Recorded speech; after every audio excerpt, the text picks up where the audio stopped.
आज जो है वो बुशरा बीबी और इमरान खान पे भी फर्द जुर्म आयद कर दिया गया है तोशाखाना 2 केस में। ऐसा लग रहा है कि रियासती पॉलिसी जो है वो इस वक्त मजीद जो है वो सख्त होने जा रही है, कोई भी उसमें चेंजेस जो है वो नहीं नजर आ रही हैं।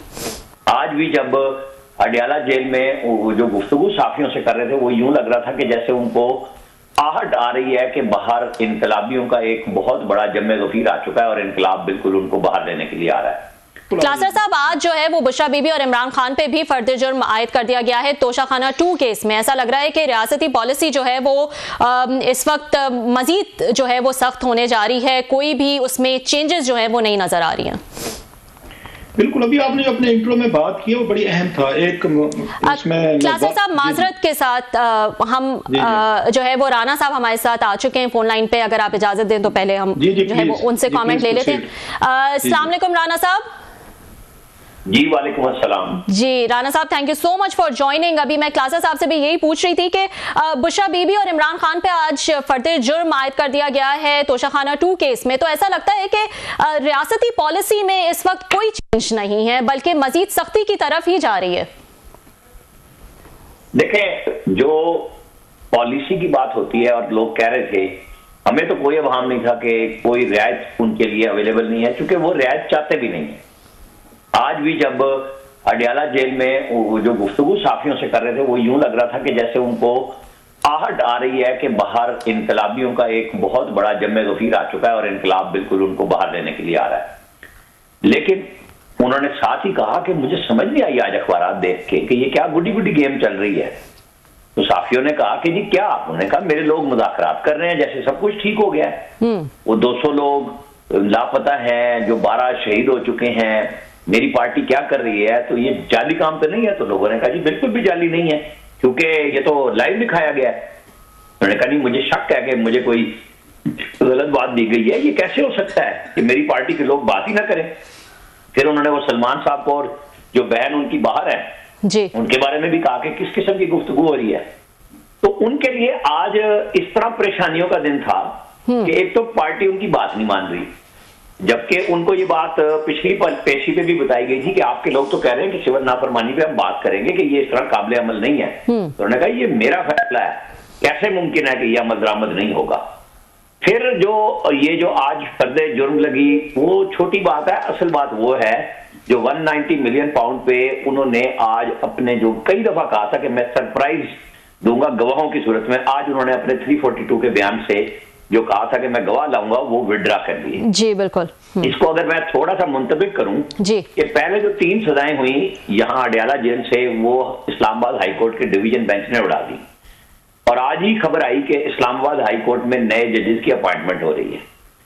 तो आमिर फारूक साहब से तो इमरान खान साहब बड़े तंग हैं चीफ जस्टिस से, लेकिन उनका डिवीजन बेंच बनता नहीं है। अब जब नए जजेस आ रहे हैं और उनमें हुमायूं दिलावर भी हैं जिन्होंने पहली सजा दी थी इन्हें, आपको याद होगा, जिनके पीछे पीटीआई के लोग यूके में भी पहुंच गए और केपी में भी उनकी फैमिली को बड़ा हरास किया गया है। तो मुझे तो कोई अचंभा नहीं है कि वो लोग हाईकोर्ट के जजेस में आ रहे हैं। डिवीजन बेंच आमिर फारूक का भी हो जाएगा और खान साहब के लिए और मुश्किल होगी कि वहां से उनको कोई और रिलीफ हो। ठीक, मुझे ये बताइएगा, आपने ये भी जिक्र किया राना साहब के आज वो बड़े परेशान थे और वो कह रहे थे कि ये बाहर ऐसा क्या हो रहा है, लेकिन मजे की बात तो ये है कि उन्होंने जो मुज़ाकराती कमेटी है वो तो उन्होंने खुद तश्कील दी है। तो अगर वो इस किस्म की बातें करें कि उनको फोर्स किया गया है कि आप अपनी पॉलिसी चेंज करें, थोड़ा सा शिफ्ट लाएं, एग्रेसिवनेस को छोड़ें, मुज़ाकराती कमेटी बनाएं, ये क्या उन पे ये चीज फोर्स्ड की गई है, इसलिए वो इतने परेशान जो है वो नजर आ रहे हैं? उनका ख्याल था कि जो उमर अयूब ने बयान दिया था ना कि आपको याद होगा कि फरिश्ते हों या इंसान हम बात करेंगे। जी जी, जाहिर है इंसानों से मुराद वो चोर और डाकू हैं जो हुकूमत में बैठे हुए हैं और या उनके तादी हैं। तो फिर जिस तरीके से गुफ्तगू बैरिस्टर गौहर ने की कि 9 मई की मट्टी को खत्म करें, धूल उड़ाएं और बंद करें और आगे चलें, और शिबली फराज ने भी सेनेट में यही मैसेज दिया था। आज सलमान अकरम राजा साहब ने भी यही कहा। जी जी, और सलमान अकरम राजा साहब ने भी तो यही कहा कि जब उनसे पूछा गया कि जो है वो आप एस्टैब्लिशमेंट से मुज़ाकरात या हुकूमत से मुज़ाकरात करने के लिए तैयार हैं, उन्होंने कहा हम किसी से भी मुज़ाकरात करने के लिए तैयार हैं। तो खान साहब ने इसीलिए ये कहा कि भाई ये क्या है कि लोगों की गुफ्तगू नहीं हो रही, हमारे इतने लोग लापता हो गए, लोग मारे भी गए और उसके ऊपर बात नहीं हो रही। मेरा ख्याल है कि वो अगली पेशी पे शायद इस कमेटी को भी डिसॉल्व ना कर दें, कोई नया काम कर दें, क्योंकि उनको ये पता है कि वोट तो उनका है, इन कमेटी वालों का तो नहीं है। उनको ये फील हो गया कि मेरी पार्टी के लोग डर गए हैं या घबरा गए हैं जो 26 नवंबर को हुआ। लेकिन उन्होंने अपनी बेगम बुशरा का बड़ा कैटेगोरिकली साथ दिया है कि वो बिल्कुल ठीक हैं। जो लोग बात कर रहे थे, जिस तरह उन्होंने गुलकार सलमान अहमद के लिए कहा और अपनी बहन के लिए जो बाहर से ट्वीट कर रही थी कि ये किस दुनिया में लोग रह रहे हैं, हमसे ही पूछ लेते, नहीं बात करनी चाहिए थी इस तरह उन्हें। तो खान साहब अब फैसले करने पड़ रहे हैं और वो कोई ऐसा फैसला नहीं कर रहे जो मीडिया में तासुर बन गया, जो उन्होंने भी लिया कि पता नहीं कोई बहुत बड़े मुज़ाकरात हो रहे हैं। क्योंकि मेरी रात स्पीकर अयाज सादिक से भी बात हुई और लोगों से भी हुई, तो वो गैर रस्मी राब्ता, खासतौर पर स्पीकर के पास तो ज्यादातर लोग वो जा रहे हैं जो उनके दुआ के लिए जा रहे हैं हमशीरा की। और फिर पीएम वाली मुलाकात की भी उन्होंने कैटेगोरिकली तरदीद की कि पीएम जब आए तो क्या उसमें असद कैसर मौजूद थे, उन्होंने कहा बिल्कुल भी नहीं थे। तो ये पीटीआई की तरफ से मोहब्बत है। और आज आप उनके यूट्यूबर्स को अगर चेक करें जो बहुत हमायत में करते हैं जी, उन्होंने बहुत गुस्से का इजहार किया है इस कमेटी के ऊपर कि ये किस किस्म के है, जाके पीएम हाउस के बाहर लेट ही जाएं कि अल्लाह का वास्ता हमसे मिल लें। ठीक, और क्योंकि उन्होंने ये भी कहा कि हम कोई ऐसी शर्त नहीं है, बैरिस्टर गौहर को मैं सुन रही थी जिसमें उन्होंने कहा कि कोई ऐसी शर्त नहीं है, क्योंकि अगर शराइत रखी जाती है तो फिर वो मुज़ाकरात नहीं होते हैं। तो इसका मतलब जो रिहाई वाली शर्त थी या 26वीं आईनी तरमीम वाली शर्त थी, वो तमाम शर्तें जो वो लेकर आए थे 24 वाले एहतजाज में, वो अब साइड पे रख दी गई हैं ऑटोमेटिकली जी। वो तो जो क़यादत समझ रही है बाहर के हालात, वो तो बड़े अरसे से ये बात कर रही है, लेकिन खान साहब का फैसला चलना है ना।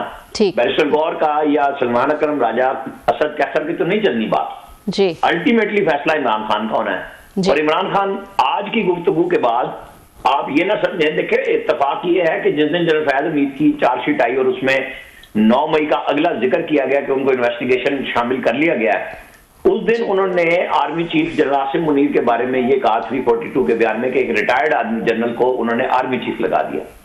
तो वो तो बड़ी सख्ती से उस बात में खड़े हैं कि अगर होने हैं तो मेरी मर्जी से मुज़ाकरात होने हैं, तो वो तो फिर नहीं हो सकते इस तरह के हालात। ठीक ठीक जी जी राना साहब, बहुत शुक्रिया आपका सर, आपने हमें ज्वाइन किया। आपने भी एक दिलचस्प बात की है कि यूट्यूबर्स हैं जो खान साहब के हामी हैं, वो बड़े सख्त नाराज हैं इस कमेटी पे जो मुज़ाकरात के लिए खान साहब ने तश्कील दी थी।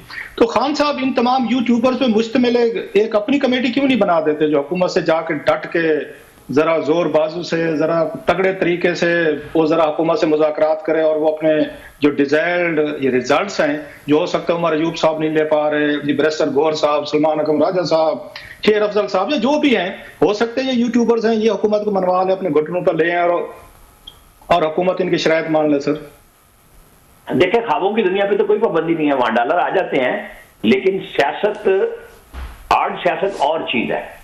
आप इस तरह की गुफ्तगू करते चले जाएं। खान साहब को भी यही पसंद है कि बहुत सारे लोग कह रहे थे कि जी देखें ये सिविल नाफरमानी का हमें तो नहीं कहा, पता नहीं कहां से हुआ, और खान साहब ने उसे पब्लिकली ऑन किया कि ये मेरा फैसला और मेरी पार्टी के लोगों को मानना पड़ेगा और मैं तय कराऊंगा। वो आज भी उस बात पे खड़े थे। तो ये जो है ना, ये बड़ी अब खुल्लम खुला लड़ाई हो गई है। जो सोशल मीडिया एक्टिविस्ट हैं इनके, जो पाकिस्तान से बाहर बैठे हैं, जो यहाँ पे हैं, उनकी लाइन बिल्कुल और है। और खान साहब, रन साहब, आप समझते नहीं है कि सोशल मीडिया पे साफ ज़ाहिर है इसकी बड़ी सपोर्ट है, पीटीआई की बहुत बड़ा एक वहां पे क्राउड है, सपोर्टर्स हैं, फैंस हैं, वोटर्स हैं, सारे उनके साथ हैं। तो ये अपने ही नैरेटिव का ये कैदी हो चुके हैं कि अब खान साहब या इनकी पार्टी निकलना भी चाहती है। और आपको माजी में याद होगा सलमान अकरम राय साहब ने भी सोशल मीडिया पे बात की थी कि जनाब कि अब इनकी बातें सुनकर तो हमने पॉलिसी नहीं बनानी। शेर अफजल मरवत ने भी 2-4 दफा कहा था, बैरिस्टर गौहर साहब ने भी कहा था कि पॉलिटिकल पार्टीज को सोशल मीडिया या आपके इन्फ्लुएंसर से तो नहीं चलती होती ना, यूट्यूबर्स या मेरे और आप जैसे जो एंकर्स बैठे हैं, कोई उनके एडवाइसेस पे तो नहीं चलेगी। तो लेकिन लगता तो ये है कि ये पार्टी पूरी की पूरी ये सोशल मीडिया की कैदी होकर रहेगी। ये निकलना भी चाहते हैं, अगर वो बात करना भी चाहते हैं तो सोशल मीडिया इनको नहीं करने देता। सो दे आर विक्टिम कि जो इन्होंने खुद अपनी पॉलिसीज बनाई थी, सोशल मीडिया खड़ा किया था, वो तो खुद इनके गले पड़ गए। अब इनको कोई बात नहीं करने देता। वो प्यासा साहब बिल्कुल ठीक कह रहे हैं। आज ये बात उरूज पे है। आपको मैं बताऊं, जब कोविड नया आया था तो उस वक्त डॉक्टर तौकीर शाह को, जो उस वक्त ग्रेड 21 में थे, उन्हें एडिशनल सेक्रेटरी इंचार्ज हेल्थ लगाया गया। आई रिमेंबर तो आजम खान साहब ने जब उनसे बात की तो उन्होंने कहा कि देखें, मेरा नाम मॉडल टाउन केस में है, लेकिन मैं किसी एफआईआर में नहीं हूं, तो आप प्राइम मिनिस्टर से पहले पूछ लें, मुझे काम करने में कोई हर्ज नहीं। इन्होंने बात की उन्होंने उनको लगा दिया। उन्होंने ये एनसीओसी उनका ब्रेन चाइल्ड था कि उन्होंने जो स्पेन में इन्फ्लुएंजा आया था उसको देख के प्रोजेक्ट दिया, जिसपे उस वक्त के डीजी मिलिट्री ऑपरेशन ने कहा कि मैंने अपनी 21 साल जिंदगी में इतना ब्रिलियंट ब्यूरोक्रेट नहीं देखा कि किस तरीके से उसने हमें कि ये काम हम करते हैं। तो तीसरे दिन आजम खान ने उन्हें फोन किया कि यार मैं बड़ा शर्मिंदा हूं, प्राइम मिनिस्टर कह रहे हैं कि मैं अपने सोशल मीडिया के सामने नहीं ठहर सकता, मुझ पे बहुत बैशिंग हो रही है और हम आपको ओएसडी कर। मतलब आप ये कह रहे हैं आप कर दें नहीं, डॉक्टर तुकीर शाह साहब बड़े हम भी जानते हैं, उन पे एतराज हो सकते हैं, तनकीद हो सकती है, लेकिन कॉम्पिटेंट अफसर हैं, काम अपना जानते हैं और बड़े गो गेटर टाइप के अफसर हैं। और जैसे आप कह रहे हैं कि उन्होंने इनको पहले से बताया था और सोशल मीडिया पे कंप्लेन शुरू हुई, तो मतलब यह है कि खान साहब जो है अमेरिका के सामने खड़े हो सकते हैं, यूरोपियन यूनियन के सामने खड़े हो सकते हैं, वो दुनिया भर के सामने खड़े हो सकते हैं, अपनी सोशल मीडिया टीम्स के आगे खड़े नहीं हो सकते। लिहाजा वो उन्हीं की बुनियाद पे, उन्हीं के कहे हुए बातों पे अमल करते हैं और फैसले करते हैं। That's very strange thing. बिल्कुल, इसीलिए मैंने इतनी पुरानी मिसाल दी कि जब आप वजीर आजम हैं तब भी फंसे हुए हैं और आज भी आपकी पार्टी उसी की असीर है, और वो जब जो चाहे कर दें और अपना भी खान साहब लेते हैं, क्योंकि उन्हें तो पता है कि ये मैंने खड़े किए हैं और अब वो उनके मद्दे मुकाबिल भी हैं। किस तरह लेके अब आगे चलेंगे, जब पहले हमेशा स्टेट साथ थी, अब स्टेट के आप खिलाफ खड़े हुए हैं, बर्खास्त एस्टेब्लिशमेंट को पुकारते हैं आप बार बार और रास्ता भी वहीं से मांगना चाहते हैं और वो नहीं दे रहे आपको रास्ता।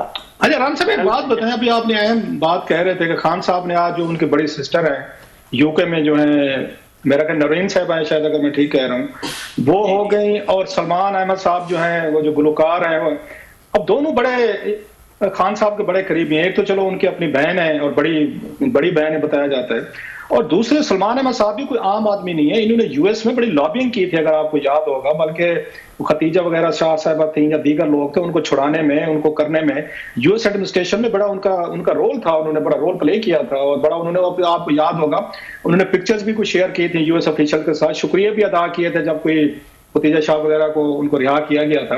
अब जब वो इल्जामात लगा रहे हैं इन पे बुशरा साहिबा के हवाले से और बड़े करप्शन के बड़े संगीन इल्जामात, और कह रहे हैं ना कि मेरे पास सबूत है, तो खान साहब उनको भी शटअप कॉल दे रहे हैं। अच्छा नूरीन साहिबा जो है उन्होंने गुस्सा, आपको याद होगा, उस पे ये उन्होंने जुल्फी बुखारी साहब पे किया था कि क्यों खान साहब को चांसलर वाली गेम में डाला, और भी कुछ इल्जामात बातें की थी।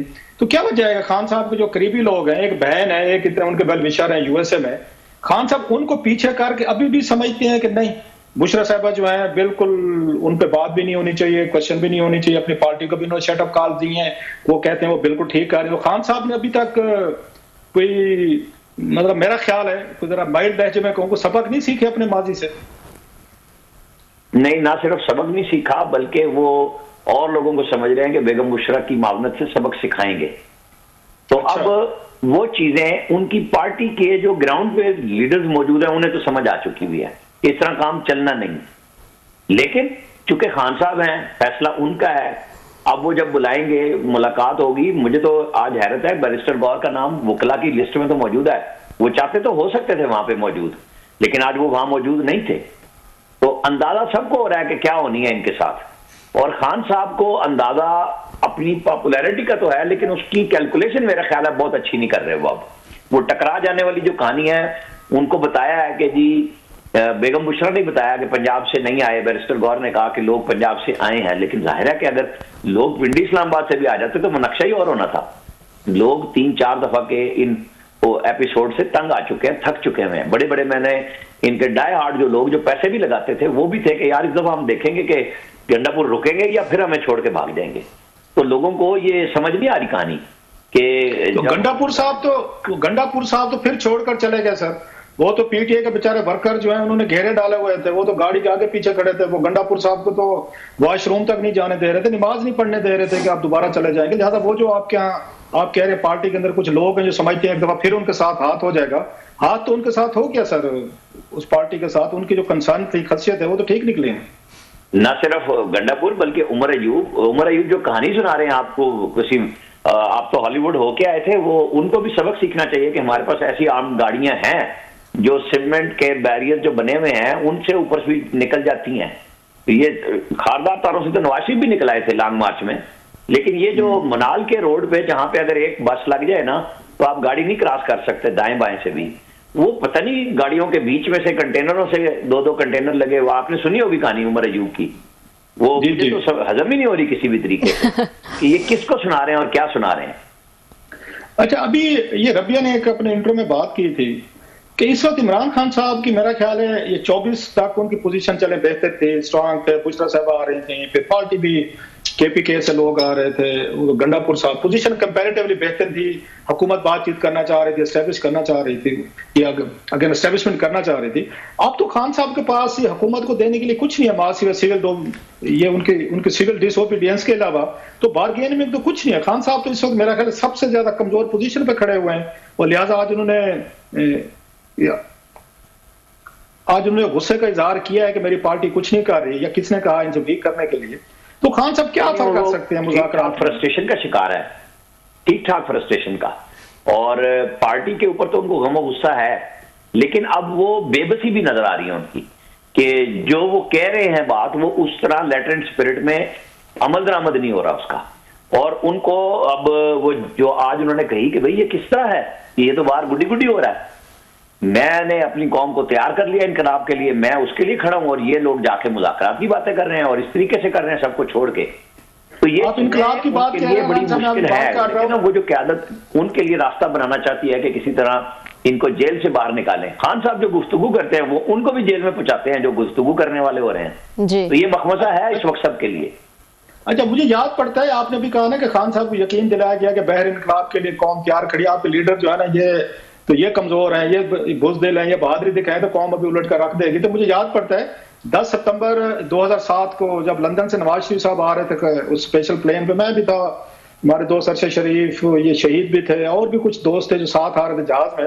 तो मुझे अच्छी तरह याद है कि एयरपोर्ट पे, हेथरो एयरपोर्ट पे ये नवाज शरीफ साहब जब जहाज पे चढ़ने लगे तो उनसे पहले उनके बड़े करीबी 2-4 यही कह रहे थे, मैं उनके साथ ही खड़ा सुन रहा था, उन्होंने जनाब के मियां साहब आप जाएं, पाकिस्तानी कौम इनकलाब के लिए बहुत तैयार है और बिल्कुल खामनेई जैसा आपका इस्तकबाल होगा, लोग सारी यहाँ पे आपके रुकावटें तोड़ के पूरा एयरपोर्ट फलांग के आपको जहाज से कंधों पे उठा के ले जाएंगे। ये गुफ्तगू मैंने सुनी हुई है सर खुद, और आपने भी वहां पे देखा होगा 10 सितंबर को ना बंदा था ना बंदे की जात थी, परिंदा भी पर नहीं मारा था।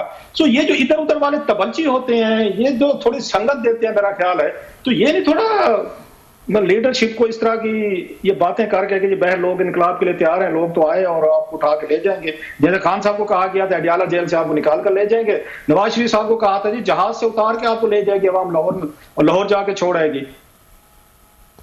ये जो आपने तबलची और संगत का क्या मतलब लाके और साबके लगाए हैं ना, मैं तो उससे महसूस हुआ कि ये जो है ना, ये जनरल परवेज मुशर्रफ भी आए थे, आपको याद होगा, वो एक शाह साहब में वो फेसबुक लवर्स के साथ के जी लाखों का होगा जम्मे गफीर 10 लाख बंदे 10 लाख फॉलोअर हो गया मेरा जी। हाँ जी, तो ये बस फिर अब खान साहब का ज़हन है कि मेरी कौम तैयार हो चुकी हुई है इनकलाब के लिए, ठीक, लेकिन उनके लीडर उनके साथ नहीं है। तो ये जो कैलकुलेशन और मिस कैलकुलेशन का गैप है, इस पे उन्हें कोई लीडर तो नहीं समझा सकता, क्योंकि लीडरों में इतनी कैपेसिटी नहीं है, उन्होंने इतनी गुंजाइश ही नहीं छोड़ी हुई कि कोई बंदा उनके साथ बैठ के बात कर सके कि हुजूर बाहर के ग्राउंड रियलिटी ये है, पॉपुलैरिटी होना और बात है, जम के लड़ना, वोटरों ने जो काम करना था 8 फरवरी को कर दिया, आप उसे वर्कर नहीं समझा बना सकते उस जिन्होंने वोट डाला जाके। ठीक।